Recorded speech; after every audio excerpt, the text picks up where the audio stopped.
भेजी उन्होंने एक आय, हमारे पादी साहब को भी भेजी है। आपको पता लगेगा कि क्या हो रहा है हमारी चर्च में, हमारी कलीसिया में, क्योंकि आपको इसकी वाकफियत होनी बड़ी जरूरी है।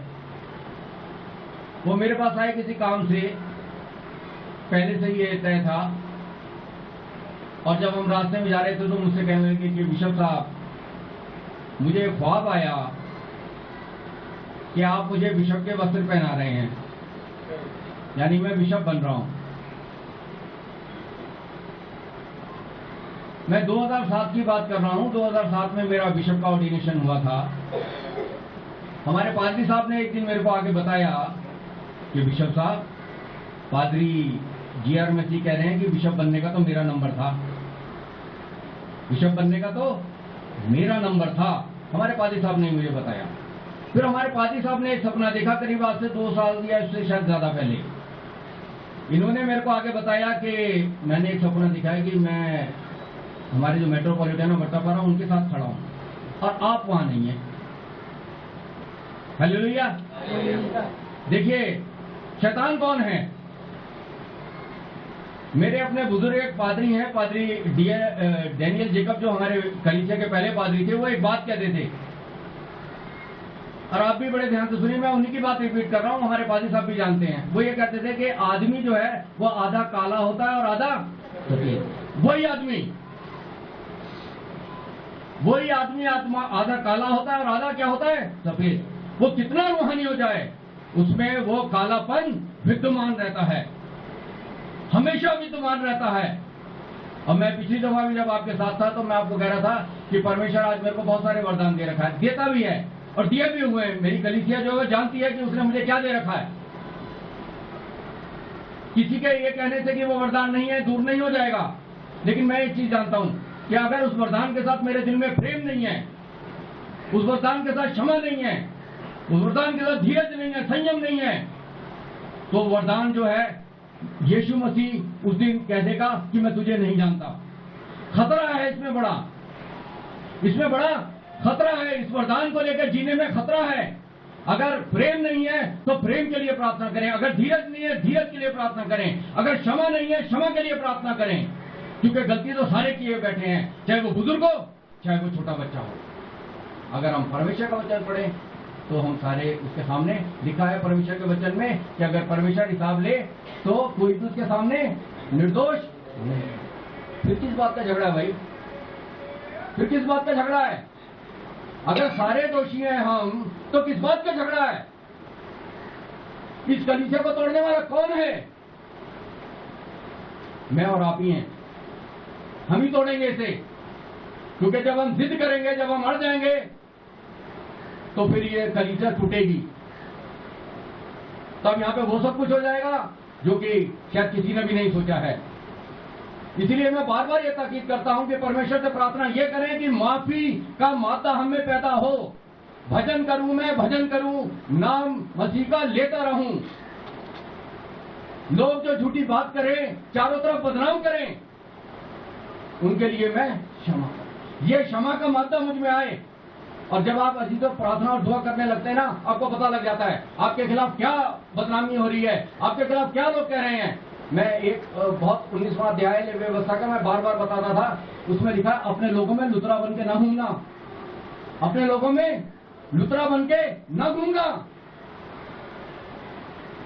लुतरे का मतलब यहां की सुनी वहां सुनाई, वहां की आके यहां कह दी।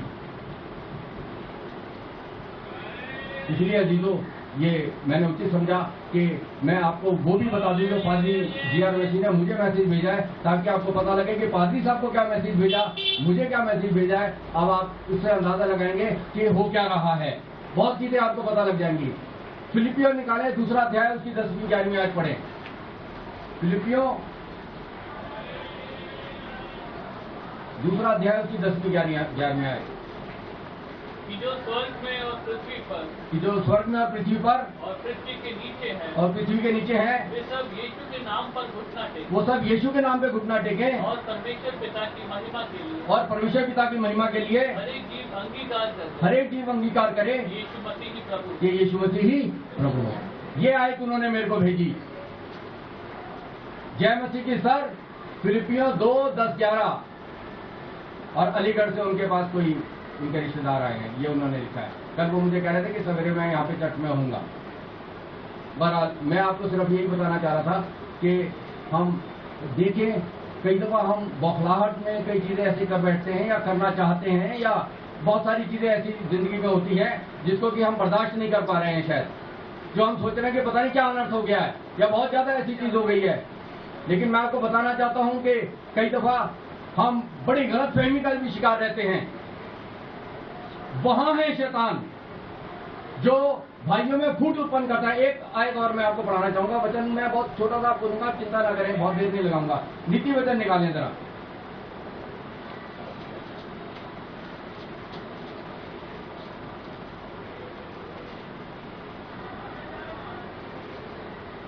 उसका 6वां अध्याय निकालें और उसकी 16वीं, 17वीं, 18वीं और 19वीं आयत बड़े धीरे धीरे से, कोई बुलंद आवाज में पढ़े। 6 वस्तुओं से यहोवा बैर रखता बड़े है, ध्यान से देखिए कि 6 वस्तुओं से यहोवा बैर रखता है, वरन 7 है जिनसे उसको घृणा है। देखिए 6 से तो वो बैर रखता है और 7 है जिनसे उसको घृणा है। घृणा, यहोवा को, यीशु मसीह को, परमेश्वर को घृणा। बड़े ध्यान से सुने, आप अगर इसको चूक जाएंगे समझने में तो आप वचन का सारा मतलब भूल जाएंगे। परमेश्वर को, यीशु मसीह को जिससे घृणा है वो सुन लीजिए। बताइए बेटे। अर्थात घमंड से चढ़ी हुई आंखें। घमंड से चढ़ी हुई आंखें, पहली चीज जिससे परमेश्वर को बड़ी घृणा है, यीशु मसीह को घृणा है। ही हेट, अगर मेरी आंख घमंड से चढ़ी हुई है, ही हेट्स इट।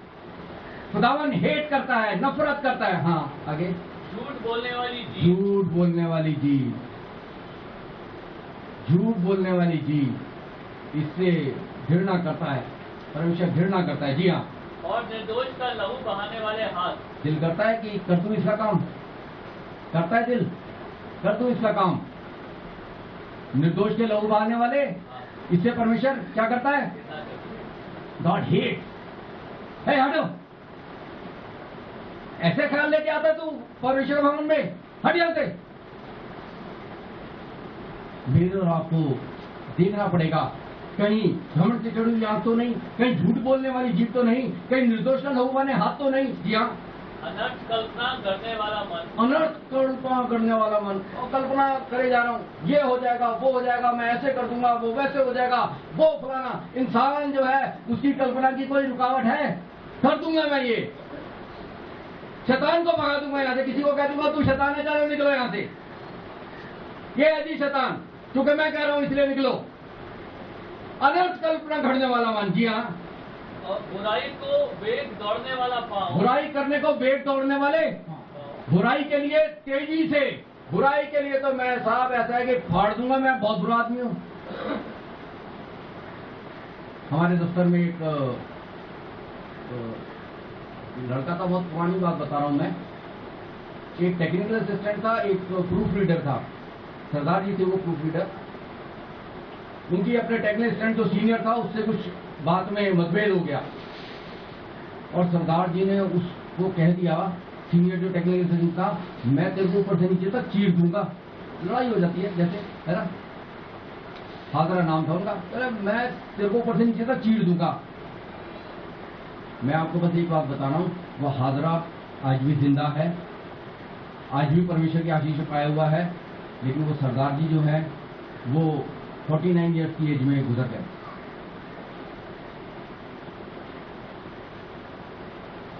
परमेश्वर के वचन में लिखा है कि बुराई करने को वेग दौड़ने वाले कौन? परमेश्वर देखता है, वो इससे घृणा करता है। गॉड हेट सच पीपुल। जी हाँ।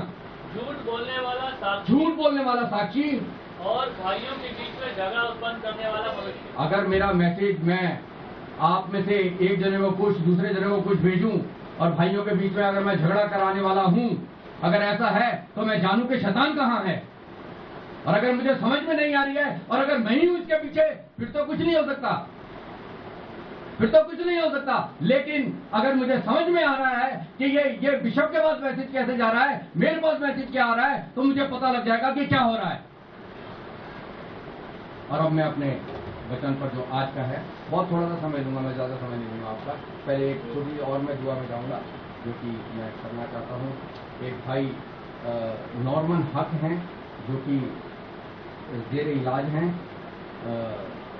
हॉस्पिटल में एडमिट हैं, बहुत सख्त बीमार हैं, उनके लिए प्रार्थना करेंगे। एक रितेश थॉमस और अभिलाषा है, इन दोनों की शादी 8 तारीख की है, उन दोनों के लिए प्रार्थना। आइए हम अपने सरों को झुकाएं और प्रार्थना करें। स्वर्गीय पिता, हम सब आशीषों के लिए आपका धन्यवाद करते हैं प्रभु जी, और इस सुंदर समय के लिए भी आपका धन्यवाद देते हैं प्यार परमेश्वर। हाँ प्रभु, हमारे फादर जी आर मसीह हमारे अजीज हैं, हमारे बुजुर्ग हैं प्यार प्रभु जी, उनका एक दिन का वचन हमें याद आता है। वो ये कहते थे कि मैं शैतान का तो नाम ही नहीं लेता, उसका नाम क्यों लूं मैं? प्यार प्रभु जी, कई दफा हम अपने वचन पे कायम नहीं रह सकते। वजहें बहुत सारी हैं, इच्छाएं हमारी बहुत सारी हैं, ख्वाहिशें हमारी बहुत सारी हैं। हमारी ख्वाहिशें प्रभु जी, उसमें लिखा है आपके वचन में, याकूब के पत्र में ये लिखा हुआ है खासतौर पे कि हम अपनी अभिलाषाओं में खिंचकर पाप में पड़ते हैं, और फिर वो जब पाप गर्भवती होता है तो मृत्यु को जन्म।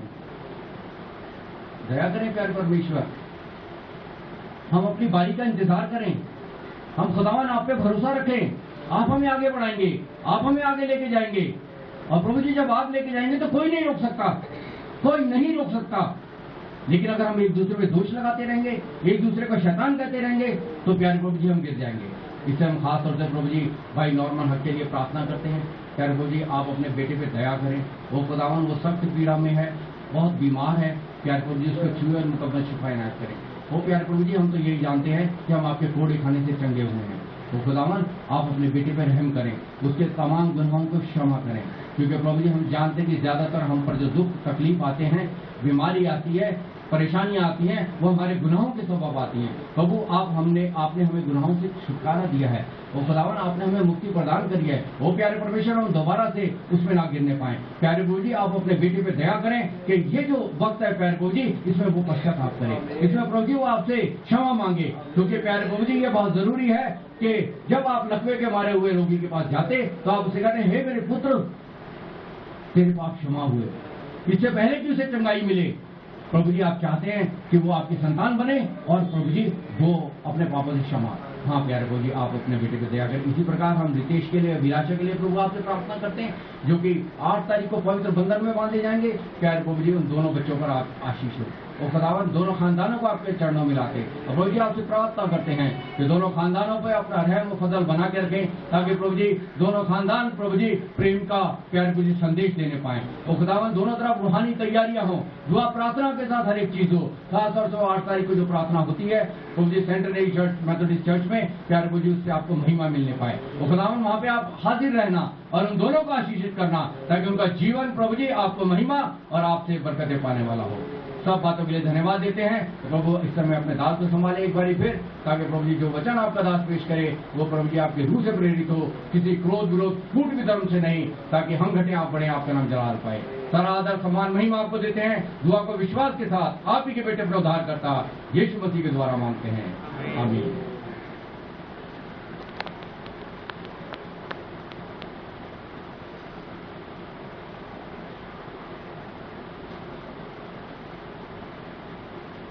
आज की जो दुआ है वो दुआ मैं दोबारा आपके सामने पढ़ देता हूँ, बहुत थोड़ा सा समय लूंगा, इसमें ज्यादा नहीं लूंगा। इसमें ऐसा लिखा है कि आए खुदा, क्योंकि हम तेरे बगैर तुझे खुश नहीं कर सकते। क्या प्रार्थना है? हे परमेश्वर, हम तेरे बगैर, तेरी सहायता के बगैर, तेरी मदद के बगैर तुझे खुश नहीं कर सकते। अगर आज मैं परमेश्वर को खुश करना चाहता हूं तो आई नीड गॉड, मुझे परमेश्वर की आवश्यकता है, परमेश्वर की सहायता की आवश्यकता है कि मैं उसे खुश करूं। मैं अपने जिस्म से कभी भी परमेश्वर को खुश नहीं कर सकता, है ना। और परमेश्वर क्या है? परमेश्वर के वचन में क्या लिखा है यूहन्ना 4:24 में? परमेश्वर आत्मा है। God is spirit, rather he is Holi spirit. तो परमेश्वर के आत्मा के बगैर मैं परमेश्वर को खुश नहीं कर सकता। इसलिए ये दुआ में ऐसा है, हे परमेश्वर, क्योंकि हम तुझ बगैर खुश नहीं कर सकते, अपनी रहमत यानी अपनी दया से ये इनायत कर, ऐसा कर कि तेरा पवित्र आत्मा सब बातों में हमारे दिल का हादी और हाकिम हो। हादी जानते हैं? हादी किसे कहते हैं? हादी कहते हैं सिखाने वाला। हादी किसे कहते हैं? सिखाने वाले को, टीचर। तेरा पवित्र आत्मा हमारा शिक्षक हो, हमारा टीचर हो, हमारा अध्यापक हो, एक चीज, और हमारा हाकिम हो। हाकिम किसे कहते हैं? जो गवर्नर होता है, जो गवर्न करता है, जो हमारे ऊपर राज्य करता है, उसको हम क्या बोलते हैं? वो हाकिम। तो तेरा पवित्र आत्मा हमारा शिक्षक हो और तेरा पवित्र आत्मा हमको गवर्न करे, हमको एडमिनिस्टर करे, हमको चलाए, हमको संचालित करे। आमीन। ये आज की ये दुआ है और उस दुआ के साथ जो हमने वचन पढ़े हैं, देखिए अब मैं आपको एक छोटी सी बात बता देता हूँ। अभी हमने जो पहला हिस्सा पढ़ा था, अगर आपने ध्यान से सुना है, अब्राहम के बारे में पढ़ा था, है? अब्राहम परमेश्वर से ये कह रहा है कि सदोम और अमोरा में उसका भतीजा लूत रहता है। कौन रहता है? परमेश्वर का वचन अब्राहम के पास पहुंचा है कि परमेश्वर सदोम और अमोरा को क्या करने वाला है? नाश करने वाला है। लेकिन अब्राहम का भतीजा वहां पे रहता है ना? तो भतीजे की क्या कर रहा है? वो परवाह कर रहा है, और जब वो उसकी परवाह कर रहा है, उसको बचाना मांगता है, तो क्या कर रहा है अब्राहम? देखिए, परमेश्वर से कह रहा है, परमेश्वर अगर सदोम और अमोरा में 50 आदमी धर्मी हो तो आप सारे शहर को, दोनों शहरों को नाश कर दोगे? है? ऐसा हमारे जीवन में होता है। हम शायद घर में 5 जने रहते हैं, शायद 10 रहते हैं, शायद 15 रहते हैं, शायद 4 रहते हैं, शायद एक जना तो धर्मी है जिसने यीशु मसीह को अपना उद्धारकर्ता माना है। अगर और उन्होंने ना भी माना है तो वो ये कहना मांग रहा है कि परमेश्वर, क्या अगर उस 2 शहरों में अगर 50 आदमी धर्मी मिल जाए, तुझको मानने वाले मिल जाए, तो क्या तू उनके कारण उन सबको छोड़ेगा नहीं? क्या तू उनको भी नाश कर देगा धर्मियों के साथ? परमेश्वर ने कहा कि अगर 50 मुझे मिल जाएंगे तो भाई मैं सबको छोड़ दूंगा, मैं नहीं नाश करूंगा। उसने कहा कि अच्छा चलो 50 से नीचे 45 पे आ जाओ, 40 पे आ जाओ, 30 पे आ जाओ, 20 पे आ जाओ, ऐसे घटाता रहा, जरूरत नहीं हो जाए। मैं आपको एक छोटी सी चीज बताना मांगता हूँ। मैंने किसी एक जो बाइबल पे जानकार है, उनकी किताब पढ़ी, उन्होंने लिखा था कि अब्राहम को ये कुछ ख्याल था कि लूत जो उससे अलग हो गया था, लूत जो उसका भतीजा था, वो उससे क्या हो गया था? अलग हो गया था। और अब्राहम का ये विचार था कि अब तक उसके कम से कम 10 तो उसके घर में लोग हो गए होंगे, 10 तो प्राणी उसके घर में खानदान बढ़ गया होगा। अब्राहम का भी खानदान बढ़ा है, तो वो ये सोच रहा है कि ये इसके खानदान में भी इतने लोग तो हो गए होंगे कि अब 10 तो हो गए होंगे, तो कम से कम अगर 10 की वजह से सब छूट जाएंगे तो लूत भी छूट जाएगा। ये तो आखिर में जाकर वो कहता है कि परमेश्वर, अगर वहां पे मान लो 10 ही हो सिर्फ, तो 10 के कारण नहीं आप छोड़ दोगे सबको? परमेश्वर कहा अगर 10 भी मिल गए ना मेरे को, तो मैं 10 के कारण भी छोड़ दूंगा। क्या परमेश्वर ने छोड़ा था? सदोम और अमोरा को छोड़ा था परमेश्वर ने? नहीं छोड़ा। दूसरे अल्फाजों में वहां पे 10 जन भी, देखिए परमेश्वर के सामने कोई भी धर्मी नहीं, परमेश्वर के सामने कोई भी धर्मी नहीं। परमेश्वर के सामने इसीलिए ये प्रार्थना लिखी है, हम तेरे बगैर तुझे खुश नहीं कर सकते, हम तेरे बगैर बच भी नहीं सकते।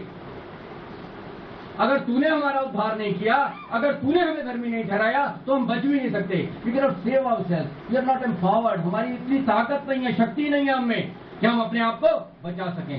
हम कितने बुद्धिमान हों, हम कितने दानिशमंद हों, लेकिन अपने आप को नहीं बचा सकते। मुझे एक शेर याद आता है, मैं कई दफा शेर दूसरे संदर्भ में कहता हूँ, लेकिन वो कई सालों के बाद मुझे उल्टा शेर सुनाकर वो दूसरे संदर्भ में पेश कर दिया जाता है।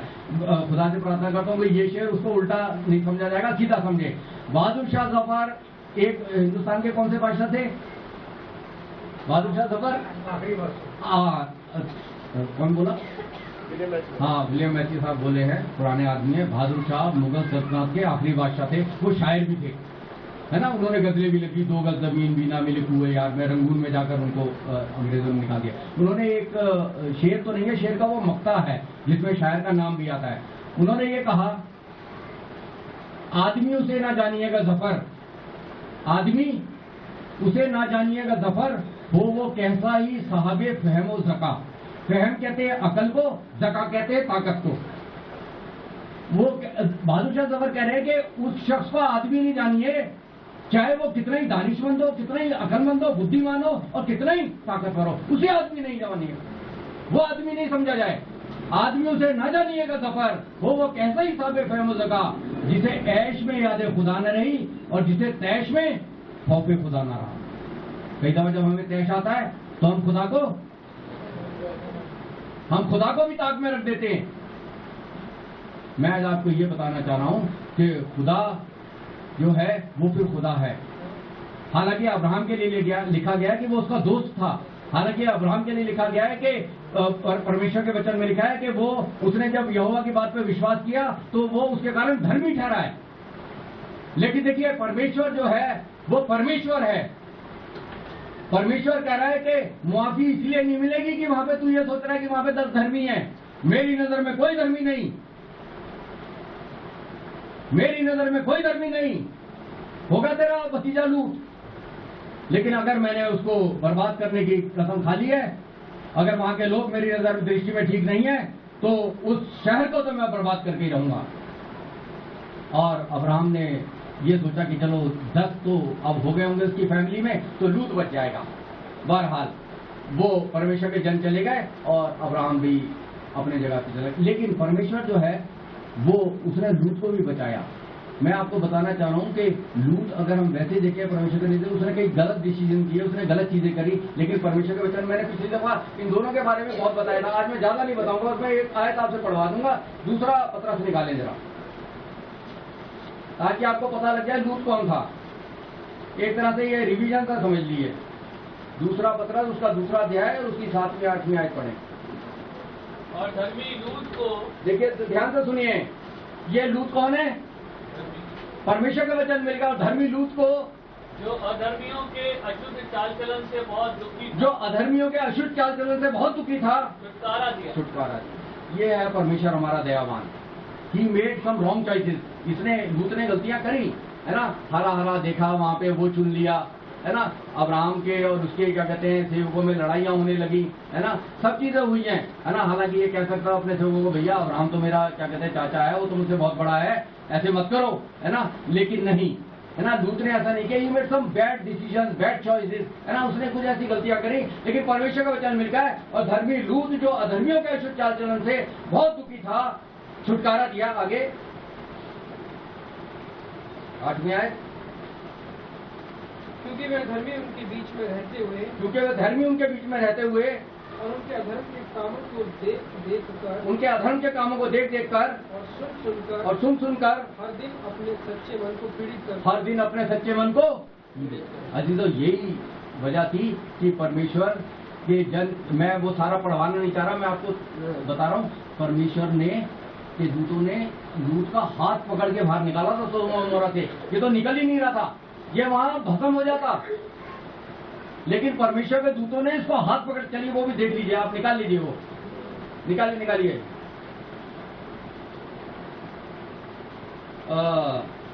19वां अध्याय निकालें और 15वीं आयत से पढ़ें। जब पौ पटने लगी, हाँ, तब दूतों ने लूत से जल्दी करने को कहा। देखिए दूतों ने लूत से कहा जल्दी करो, जल्दी निकलो यहाँ से। हाँ, लेकिन वो क्या कर रहा है? और बोले, हाँ, उठ अपनी पत्नी और दोनों बेटियों को जो यहाँ है हाँ, ले जा, हाँ, नहीं तो तू भी इस नगर के अधर्म में भस्म हो जाएगा। हाँ। पर वो विलम्ब करता देखिए, वो कह रहे हैं जल्दी कर, परमेश्वर का दूत कह रहे हैं जल्दी कर, लेकिन वो क्या कर रहा है? विलम्ब कर रहा है, देर कर रहा है। अरे भाई नाश हो जाएगा, ये परमेश्वर का हुक्म जारी हो गया है। हाँ, फिर और इस पर उन पुरुषों ने उसका और उसकी पत्नी हाँ, और उसकी दोनों बेटियों के हाथ पकड़े, हाँ, क्योंकि यहोवा की दया उन पर थी, हाँ। और उनको निकालकर नगर के बाहर कर दिया। कैसे निकाला यहोवा ने? ये है परमेश्वर आपको और मुझको हाथ पकड़ के बाहर निकाल लेगा विपत्ति में से। एक जगह लिखा है, क्या परमेश्वर का हाथ ऐसा छोटा हो गया है कि वो हमारी सहायता ना कर सके? God can reach us anywhere. हम कितनी बड़ी प्रॉब्लम है, कई दफा आप और मैं ये सोचेंगे हम तो इतनी गहरी प्रॉब्लम में चले गए हैं, यहाँ से कौन हमें निकालेगा? लेकिन परमेश्वर बता रहा है कि उसका हाथ छोटा नहीं है ना। जैसे हम कहते हैं ना, कानून के हाथ बड़े लंबे होते हैं, है ना। ऐसे परमेश्वर का हाथ तो कई दर्जा लंबा है। परमेश्वर हमें कैसी भी दुर्दशा में से निकाल सकता है, बाहर ले आएगा, चट्टान पे खड़ा करेगा, ऊपर लाके हमें धन्यवाद का अवसर प्रदान करेगा। तो वो कह रहा है, पर वह विलम्ब करता रहा। इस पर उन पुरुषों ने उसका और उसकी पत्नी और दोनों बेटों के हाथ पकड़े, क्योंकि यहोवा की दया उन पर थी। ये है परमेश्वर की दया, जब हम पर है तो परमेश्वर हमें बचाता है। है ना। कल मैं पादरी जोएल के साथ 3-4 घर में अपनी कलीसिया में विजिट करने गया। मैंने एक आध घर में मैं यही वचन बता रहा था कि परमेश्वर हमारा क्या है, दृढ़ गढ़ है, गढ़ है ना। गढ़ क्या होता है, गढ़ में आप, मैं उदाहरण दे रहा था, ये खासतौर से जो हमारा नजदीकी तुगलकाबाद जो है, तुगलकाबाद में क्या है, वो किला जो है उसको हम गढ़ कहते हैं। पहले इस तरीके के गढ़ बनाए जाते थे और वो गढ़ जो थे उसके अंदर वो लोग वहां पे क्या रहते थे, सुरक्षित रहते थे। लोग गढ़ में सुरक्षित रहते थे और उसके ऊपर भालों का, तलवारों का कोई असर नहीं होता था। और पुराने जमाने में वो गोलियां तो होती नहीं थी उस समय, है ना। तो परमेश्वर जो है, उनको पानी पिला दीजिए। तो मैं आपको बस ये बताना चाह रहा हूं कि परमेश्वर जो है वो हमारा दृढ़ गढ़ है, वो हमारी चट्टान है, वो हमारी ढाल है, वो हमारे छुपने का स्थान है। हम उसके अंदर भाग के पनाह ले लेते हैं, है ना। वो गीत हम गाते हैं ना, है जी, they are also there, that's an English song, but there is a Hindi song also, कि धन्य है प्रभु का नाम, उसी में उसका ट्रांसलेशन है ना। और उसमें ऐसे लिखा है कि हम उसके अंदर क्या कहते हैं, भागकर क्या हो जाते हैं, सुरक्षित हैं। हम उसे भागकर सुरक्षित हैं। हम परमेश्वर के अंदर छुपकर जो है सुरक्षित है। परमेश्वर के बाहर जो है खतरा है। मैंने बहुत चाहा कि मैं अपने बच्चों को पंखों के तले रखूं, लेकिन वो निकल के, अगर आप उसके पंखों के तले रहें, अगर मैं उसके पंखों के तले रहूं तो हमें सुरक्षा है। हम बाहर निकलेंगे तो खतरा है। परमेश्वर ने इनको हाथ पकड़ के बाहर निकाला। मैं एक चीज बस ये बताना चाह रहा था कि आप और मैं ये देखें कि वो ये कह रहा है कि अब्राहम और लूत के दोनों की जिंदगी में, लूत भी जो है वो भी धर्मी है, अब्राहम भी धर्मी है, लेकिन दोनों में फर्क क्या है, ये जो हमने अभी दुआ पढ़ी है इसका फर्क है। अजीज बड़े ध्यान से सुनिए, दुआ दोबारा मैं आपको बता रहा हूं, अपनी रहमत से यह इनायत कर कि तेरा पवित्र आत्मा सब बातों में हमारे दिल का हादी और हाकिम हो। तेरे पवित्र आत्मा के द्वारा अगर हम शिक्षा दिए जाएंगे, तेरे पवित्र आत्मा के अगर हम कहने से चलेंगे, तो फिर हम अब्राहम की मानिंद हैं। अन्यथा हम लूत की मानिंद फंसे रहेंगे, लूत की मानिंद फंसे रहेंगे। मेरे को और आपको ये जरूरी है कि मैं और आप अब्राहम की मानिंद, धर्मी तो है लूत की मानिंद भी और अब्राहम की मानिंद भी, लेकिन अब्राहम परमेश्वर के आत्मा से संचालित है। परमेश्वर की वो बातों को सुन रहा है। परमेश्वर कह रहा है यहां जा तो वहां जा। लूत विलंब कर रहा है, लूत ठहरना चाहता है। परमेश्वर कह रहा है कि यहां से निकल बाहर, इसको मैं नाश करने वाला हूं। अब्राहम के लिए आपने सुना है, अब्राहम निकला, है ना, कहां पर था वो, हारान के देश में। परमेश्वर ने उसको बुलाया, उसने कोई सवाल नहीं किया, चल दिया। फिर परमेश्वर ने कहा वहां चल, वहां ले चला, फिर वहां ले चला, फिर वहां ले चला, जहां परमेश्वर ने कहा वहां चल पड़ा। लेकिन लूत जो है वो सदोम और उमरा में से निकलना नहीं, लिखा है परमेश्वर के वचन में, वो विलंब करता है। आज मैं आपको ये बस बताना चाह रहा हूँ कि परमेश्वर ये चाहता है कि हम इन चीजों से क्या करें, और परमेश्वर की आत्मा के द्वारा संचालित है कि नहीं, उस पर ध्यान रखें। एक किस्सा बस जल्दी से आप देख लें, वो भी निकालें, इफ्सियों का जो हमने पढ़ा है, इसमें बहुत अच्छी चीज है। 4वां अध्याय इफ्सियों का,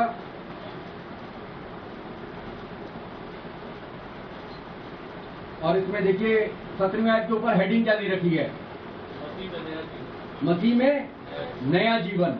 मसीह में नया जीवन, ये मसीह में नया जीवन हमारा आना बहुत जरूरी है। देखिए इसमें क्या लिखा हुआ है, मैं पीछे की सारी चीजें छोड़ रहा हूँ, यहाँ से आप 25वें आयत से पढ़ें। इस कारण झूठ बोलना छोड़कर हर एक अपने पड़ोसी से सच बोले। आमीन। ये चीज मैं इसको इसलिए छेड़ रहा हूँ कि ये चीजें मेरे और आपके जीवन में अक्सर आती हैं। मैं अपने पड़ोसी से झूठ बोलूं या सच बोलूं, क्या करूं मैं, क्या करूं मैं? पड़ोसी से क्या बोलना है मुझे? परमेश्वर का वचन ये कह रहा है कि इस कारण झूठ बोलना छोड़कर हर एक अपने पड़ोसी से सच बोले, क्योंकि हम आपस में एक दूसरे के अंग हैं। अब अगर मैं आपको शैतान कहूं तो फिर क्या अंग हैं हम? हमने परमेश्वर का वचन समझा ही नहीं, हमें पता ही नहीं लगा। अगर मैं आपको शैतान कह दूं तो फिर आप काहे के मेरे पड़ोसी हुए? फिर मैं क्या दावा करूं कि आप मेरे पड़ोसी हैं?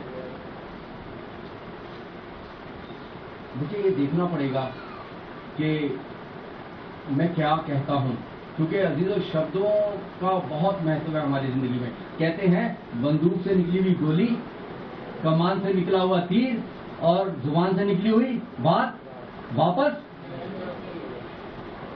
ये चीजें वापस नहीं आती। I got to be very careful.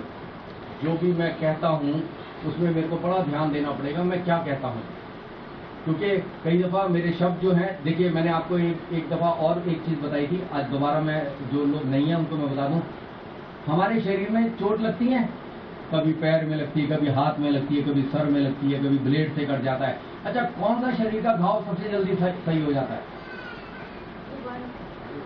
Ji?